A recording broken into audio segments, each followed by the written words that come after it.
দাদা, আজকে দেখা যাচ্ছে শহরে একদিকে কংগ্রেসের হাতছাপের পতাকা, তাতে শহর ভরপুর, আবার পাশাপাশি তৃণমূলের পতাকাও রয়েছে। মুখ্যমন্ত্রী মমতা ব্যানার্জির ছবি এক পাশে, আরেক পাশে দেখতে পাচ্ছি রাহুল গান্ধীর ছবি। কি ব্যাপার? মুখ্যমন্ত্রী মমতা ব্যানার্জির পাশে রাহুল গান্ধীর ছবি কোথায় দেখলেন আপনি? না, রাস্তার দুপাশেই দেখতে পাচ্ছি। সেটা বলেন যে শহরে রাহুল গান্ধীরও ছবি আছে, মুখ্যমন্ত্রী মমতা ব্যানার্জির ছবি আছে। মমতা ব্যানার্জির পাশে রাহুল গান্ধীর ছবি, এটা আলাদা ধরনের, এরকম কোনো ব্যাপার নেই। কংগ্রেসের কাজ করছে, সেটা নিয়ে আমি কি বলবো। আমাদের বাংলার মুখ্যমন্ত্রী মমতা বন্দ্যোপাধ্যায় উত্তরবঙ্গ সফরে আসছেন, শিলিগুড়ি ফুলবাড়িতে উনি সভা করবেন, ওখান থেকে আবার রায়গঞ্জ স্টেডিয়ামে ওখানে একটা সভা করবেন, তারপরে বালুরঘাট মালদা হয়ে উনি আবার মুর্শিদাবাদ হয়ে দক্ষিণবঙ্গের দিকে যাবেন। উনার সফর চলছে, যেহেতু উনি আমাদের উত্তরবঙ্গে এসে আসছেন, সেই জন্যই আমরা ওনাকে ওয়েলকাম করার জন্য আমাদের দলের পক্ষ থেকে আমরা পোস্টার ব্যানার লাগাচ্ছি। আগামীকাল রাহুল গান্ধীর ভারত জোড়ো ন্যায়যাত্রা পদযাত্রা ইসলামপুর শহর দিয়ে যেতে চলেছে, কি বলবেন এই বিষয়ে? যেতে পারে, সব গণতান্ত্রিক দেশ আছে, সব দলে নিজের নিজের সংগঠন করার অধিকার আছে। আর বাংলা তো হচ্ছে গণতন্ত্রের মূর্তি বসে আছে এখানে। গণতন্ত্রের মূল আস্থাকারী, বিশ্বাসকারী, রক্ষাকারী মমতা বন্দ্যোপাধ্যায় বাংলায় বসে আছে।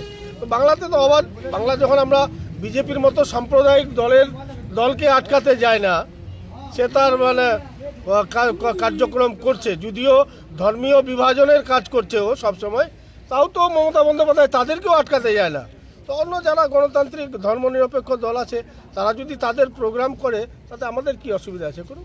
একদিকে আপনি বলছেন যে গণতন্ত্র বজায় রেখে সবকিছু হচ্ছে বাংলায়, অন্যদিকে কিন্তু কংগ্রেসের যিনি জেলা সভাপতি তিনি অভিযোগ করেছেন যে ইসলামপুরের যখন বাইরের বিভিন্ন জায়গা থেকে নেতৃত্বরা এসছে, তারা কিন্তু বিভিন্ন জায়গায় লজ বা বিভিন্ন ওই আবাসনগুলো পাচ্ছে না, সরকারি আবাসন কোনো কিছুই তারা ফাঁকা পাচ্ছেন না, সব তৃণমূল দখল করে নিয়েছে, রাখা হয়েছে। কি বলবেন? এখানে যদি বুক থাকে, সেখানে অগণতন্ত্রের কি হলো? আমি তৃণমূলের ব্লক সভাপতি, তৃণমূল দল করি, এখানে ইসলামপুর পৌরসভা তৃণমূলের দখলে আছে। এখন আমাকে যদি এখানে আমি পৌর আবাসে যাই আর যদি ফুল থাকে, আমাকে যদি বলে এখানে বুক আছে, রুম দেওয়া যাবে না, এটাতে অগণতান্ত্রিক কি হলো? সেটা তো আমাকেও বলতে পারে। যদি বুক থাকে, জায়গায় না থাকে, তো সেখানে গণতন্ত্রের প্রশ্ন। জায়গা না থাকলে তো থাকলে অনেক সময় হয় কি, আমরাই পাই না, নির্বাচনের সময় পুলিশ সব নিয়ে নেয়, আমরা আমাদের দলের জন্য রুম ঘর পাই না। এটাতে আবার অভিযোগ করছে যে তৃণমূল নাকি ভয় পেয়েছে, তার জন্য সবকিছু বুক করে রেখেছে। আসলে কিছু লোক আছে পশ্চিম বাংলায়, আর কংগ্রেস দলের মধ্যে কিছু লোক আছে যাদের জন্য বিজেপিটা সুবিধা পেয়ে যাচ্ছে। হ্যাঁ, মানে এই আবল তাবল ভাষা, আবল তাবল কথাবার্তা বলার জন্য মমতা বন্দ্যোপাধ্যায় যেটা চাইছে দেশের মানুষের স্বার্থে, মমতা বন্দ্যোপাধ্যায় সেই ইচ্ছাকে বাস্তব রূপ পেতে যে সহযোগিতাটা কংগ্রেসের পক্ষ থেকে হওয়া উচিত, সেই জায়গায় বাধা হয়ে দাঁড়াচ্ছে এরকম কিছু আবল তাবল ব্যক্তি আছে কংগ্রেসে, যাদের পায়ের তলায় কিছু নাই, আবল তাবল বকতে থাকে। চোপড়া তো একই দৃশ্য দেখা গেছে, কংগ্রেসের পতাকার পাশে হচ্ছে তৃণমূল কংগ্রেসের পতাকা লাগানো হচ্ছে, ইসলামপুরে একই দৃশ্য। এটা কি পাল্টা আক্রমণ বলা যেতে পারে ভারত জোড়ো যে ন্যায় যাত্রা যে রয়েছে রাহুল গান্ধী? না, আক্রমণের কি ব্যাপার আছে? তৃণমূলের 12 মাসেই ঝান্ডা থাকে, যেহেতু মুখ্যমন্ত্রী আসছেন।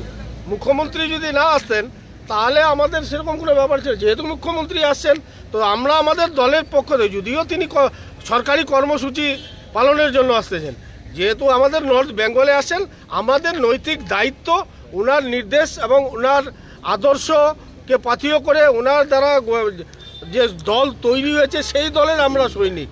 তো আমাদের সর্বোচ্চ নেত্রী আমাদের উত্তরবঙ্গে আসছে, ওনাকে ওয়েলকাম করার জন্য যেটুকু আমাদের নৈতিক কর্তব্য, আমরা আমাদের কর্তব্যটুকু করছি। রায়গঞ্জের মুখ্যমন্ত্রী আসছেন, কি কর্মসূচি রয়েছে সেদিন, কি প্রোগ্রাম রয়েছে? সরকারি অনেক কর্মসূচি, অনেক প্রকল্প যেগুলো ইতিমধ্যে হয়ে গেছে এবং যেগুলো আগামী দিনে হবে, সেগুলো অনেকগুলো শিলান্যাসও হবে। তার সাথে সাথে পশ্চিমবঙ্গ সরকারের নতুন অনেক কিছু ঘোষণা তিনি করবেন। হ্যাঁ, বলছি দাদা, একটা বিষয়, যেই মুহূর্তে মল্লিকার্জুন খার্গে, কংগ্রেসের কেন্দ্রীয় সভাপতি বলা চলে, সর্বভারতীয় সভাপতি, মমতা ব্যানার্জিকে চিঠি দিচ্ছেন যে কিছু দুষ্কৃতী তৃণমূলের অপপ্রচারের জন্য পোস্টার, রাহুল গান্ধীর ব্যানার ছিঁড়ে দিচ্ছে, ঠিক সেই মুহূর্তে দেখা যাচ্ছে যে তিনি বলছেন রাজ্য সরকারকে যাতে মেলাইন করা না হয়, মেলাইন কেউ করতে না পারে, তাই সিকিউরিটি দিন, ব্যবস্থা করুন। কাল চিঠি দিয়েছে তাকে, কি বলবেন?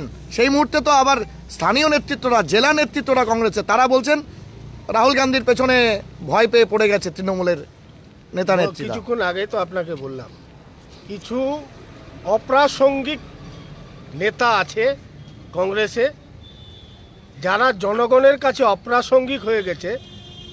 তারা নিজের প্রাসঙ্গিকতার কারণে এর বিরুদ্ধে ওর বিরুদ্ধে আবল তাবল বলে, যার জন্য তৃণমূলের কোনো ক্ষতি হয় না, কংগ্রেসেরই ক্ষতি হয়। কংগ্রেসের ক্ষতি করে এই লোকগুলোই কংগ্রেসের ক্ষতি করে। বাংলায় তৃণমূল একাই সাফিসিয়েন্ট আছে, সেলফ সাফিসিয়েন্ট। 42টা আসনে তৃণমূল একাই লড়তে পারে। এবং মমতা বন্দ্যোপাধ্যায় বলেছে, যদি কংগ্রেসের এই নেতাদের, কিছু নেতা আছে যাদের কারণে ইন্ডিয়া জোটটা হয়তো যদি কোনো কারণে ভেঙে যায়, তাহলে এই কিছু আবল তাবল নেতাদের কারণে হয়তো জোটটা সম্ভব হবে না। স্থানীয় স্তরে বিরোধিতা হচ্ছে। রাহুল গান্ধী আজকে শিলিগুড়িতে দাঁড়িয়ে বলেছেন, বাংলা ভারতকে পথ দেখাক, যেটা তৃণমূল কংগ্রেসও বলে। যদি মমতা ব্যানার্জি বকলমে ভারতবর্ষকে পথ না দেখায় ইন্ডিয়া জোটের হয়ে, তাহলে ভারত তাকে মাফ করবে না, কি বলবেন? রাহুল গান্ধী দিল্লিতে রাজনীতি করছেন, দিল্লি থেকে তিনি উপলব্ধি করতে পারছেন এই মুহূর্তে ভারতবর্ষের রাজনীতিতে খুব প্রয়োজন একজন নেত্রী, তিনি হচ্ছেন মমতা বন্দ্যোপাধ্যায়। এই মুহূর্তে বিজেপির সঙ্গে লড়াই করার যদি কোনো নেত্রী থাকেন, তিনি মমতা বন্দ্যোপাধ্যায়। এবং মমতা বন্দ্যোপাধ্যায় পারেন ভারতবর্ষের এই বর্বর বিজেপি সরকারকে, নরেন্দ্র মোদীকে উৎখাত করে একটা গণতান্ত্রিক সরকার তৈরি করতে মানুষের স্বার্থে একমাত্র ক্ষমতা আছে মমতা বন্দ্যোপাধ্যায়। এই উপলব্ধিটা রাহুল গান্ধী করতে পেরেছেন, তাই রাহুল গান্ধী প্রকাশ্যে বলছেন। পশ্চিমবাংলায় কংগ্রেসকে সাথে না নিয়ে এই জোটের পক্ষে আপনারা কি বিজেপিকে সাহায্য করছেন না লোকসভা নির্বাচনে? কি বিজেপির এখানে, তৃণমূল এখানে হচ্ছে সর্বোচ্চ শক্তিশালী দল বাংলার মাটিতে। তো বিজেপির এখন যদি কংগ্রেস এদিক ওদিক করে, তাহলে তারা কংগ্রেস সিপিএম এরা হচ্ছে যদি চায় বিজেপির সুবিধা করে দিতে পারে। বা যারা কংগ্রেসের মনোভাবাপূর্ণ মানুষ আছে, যারা সিপিএম মনোভাবাপূর্ণ মানুষ আছে, আমি তাদের বলবো জোট হোক আর না হোক, বাংলাতে বিজেপিকে সম্পূর্ণরূপে উৎখাত করতে, বাংলা থেকে বিদায় করে দিতে। যদি আপনারা মনে করেন বিজেপি দরকার নেই, বিজেপি দেশ থেকে তাড়াতে হবে, তাহলে সবাইকে তৃণমূলের পক্ষে রায় দেওয়া উচিত। লোকসভা নির্বাচনের আগে এই ন্যায়যাত্রা কতটা প্রভাব ফেলবে আপনাদের এই উত্তর দিনাজপুরের রেজাল্টে লোকসভা, কি বলবেন? এখন বাংলার মাটিতে তৃণমূলে নিজে শক্তিশালী আছে। যদি উচ্চ নেতৃত্ব আমাদের ঠিক করে যে জোট করতে হবে, আমরা উচ্চ নেতৃত্বের সিদ্ধান্তের অক্ষরে অক্ষরে পালন করব। আর যদি কোনো কারণে জোট না হয়, আমি বললাম বাংলা সাফিসিয়েন্ট আছে। 42টা আসনে লড়ে জিতার ক্ষমতা রাখে তৃণমূল। এখানে কে কি করলো আমাদের দেখার দরকার নাই। রাজনৈতিক প্রোগ্রাম সব দল করতে পারে, কিন্তু এই বাংলাতে বিজেপিকে হারানোর শক্তি একমাত্র তৃণমূলের আছে। এবং 42 আসন জিতব। গতবার 18টা আসন বিজেপি জিতেছিল, এইবার বিজেপি বাংলা থেকে গোল্লা পাবে। বললাম কৌশিকবাবু, আগামীকাল প্রশাসনিক 30 তারিখে রয়েছে, ইসলামপুরের একাধিক দাবি দেওয়া আছে, কি মনে হচ্ছে এবার প্রশাসনিক বৈঠকে ইসলামপুরে কিছু প্রাপ্তি ঘটবে?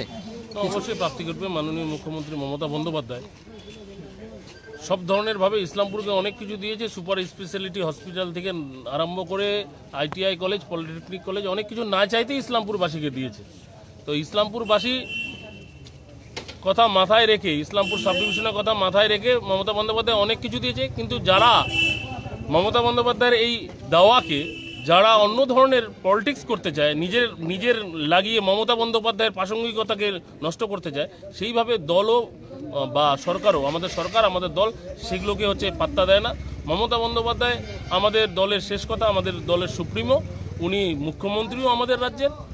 এবং তার পাশাপাশি আমরা মমতা বন্দ্যোপাধ্যায়ের দিকে গত পরশু আমরা 30 তারিখ যে রায়গঞ্জ স্টেডিয়ামে সভা হবে, শুধুমাত্র ইসলামপুর না, আমরা উত্তর দিনাজপুর জেলাবাসী হিসাবে আমরা আশা করব সেই দিন আমাদের উত্তর দিনাজপুর জেলাবাসীকে মমতা বন্দ্যোপাধ্যায় নতুন কিছু গিফট করবেন। এটা প্রতি জেলায় যাচ্ছেন, উনি নতুন নতুন চমক দিচ্ছেন, আমরা আশাবাদী আছি। বললাম যে আজকে রাহুল গান্ধী পশ্চিমবঙ্গের মাত্র কয়েকটি জেলাতে হচ্ছে পদযাত্রা করছেন, তার মধ্যে একটি উত্তর দিনাজপুর জেলা। ঠিক লোকসভা নির্বাচনের আগে কতটা প্রভাব পড়বে কি মনে? উত্তর দিনাজপুর জেলায় আমার যতদূর জানা আছে, চোপড়া, ইসলামপুর এবং গোয়ালপুকুর, তারপরে বিহারে ঢুকে যাচ্ছে। তো উত্তর দিনাজপুর জেলায় মাত্র যদি লোকসভা নির্বাচন নিরিখে হয়, চোপড়া আমাদের দার্জিলিং লোকসভায় পড়ে, মাত্র 3টা বিধানসভা উনি টাচ করছেন। এই 3টা বিধানসভায় তৃণমূলের রেজাল্ট গ্রাম পঞ্চায়েত, পঞ্চায়েত সমিতি, জেলা পরিষদ এবং এমএলএ যে ভোট রয়েছে সেখানে দেখে নিয়েন, মানে 90% ভোট তৃণমূল কংগ্রেসকে দিয়েছে সাধারণ মানুষ। তৃণমূল কংগ্রেসের সর্বস্তরের মানুষের কার্যকলাপ, তৃণমূল গভর্নমেন্ট যেভাবে মামাটি মানুষের গভর্নমেন্ট যেভাবে সরকারি সমস্ত ভাতা দিচ্ছে, কন্যাশ্রী থেকে আরম্ভ করে রূপশ্রী থেকে আরম্ভ করে ছোট ছোট মানে ক্ষুদ্র শিল্পকে বাঁচানোর জন্য যেভাবে ভাতা দিচ্ছে, মানুষ মমতা বন্দ্যোপাধ্যায় এবং তৃণমূলের বিরূপ হবে না। আর এই 3টা বিধানসভায়, এখানে পাশের বিধানসভায় গোয়ালপুকুরে গোলাম রব্বানী সাহেব আছেন, তার পাশের বিধানসভায় মিনাজুল আরফিন আজাদ আছেন। সেখানে কংগ্রেস সেইভাবে যদি জোটে থাকে, আমাদের সাথে থাকে, তাহলে আমাদেরকেই ভোট দিবে। আমাদের ব্লক সভাপতি কিছুক্ষণ আগে আপনাদের সামনে বক্তব্য দিল। আর যদি তৃণমূলের একাই লড়ার ক্ষমতা আছে 42টা সিটে, আমরা চাচ্ছি ইন্ডিয়া জোটটা হোক, ইন্ডিয়া জোটটা হোক দেশের স্বার্থে। মোদী সরকারকে এবং এই বিজেপি যে সাম্প্রদায়িক দল, এটা ভারতবর্ষের মসনদ থেকে উৎখাত করার জন্য ইন্ডিয়া জোটটা হোক। কিন্তু তৃণমূল কংগ্রেস যেভাবে, মমতা বন্দ্যোপাধ্যায় যেভাবে ইন্ডিয়া জোটের পক্ষে আপনার হচ্ছে সহায়তা করছেন, সহযোগিতা করছেন, বাংলার কিছু কংগ্রেসের অপ্রাসঙ্গিক নেতা যেভাবে মমতা বন্দ্যোপাধ্যায়কে তীব্র আক্রমণ করছে, তৃণমূলকে আক্রমণ করছে, তার আমরা ধিক্কার জানাচ্ছি। কিন্তু রাহুল গান্ধীর মুখ থেকে কিন্তু মমতা বন্দ্যোপাধ্যায় বা তৃণমূলের প্রতি কোনো বিরূপ আচরণ আমরা এখনো পর্যন্ত দেখিনি।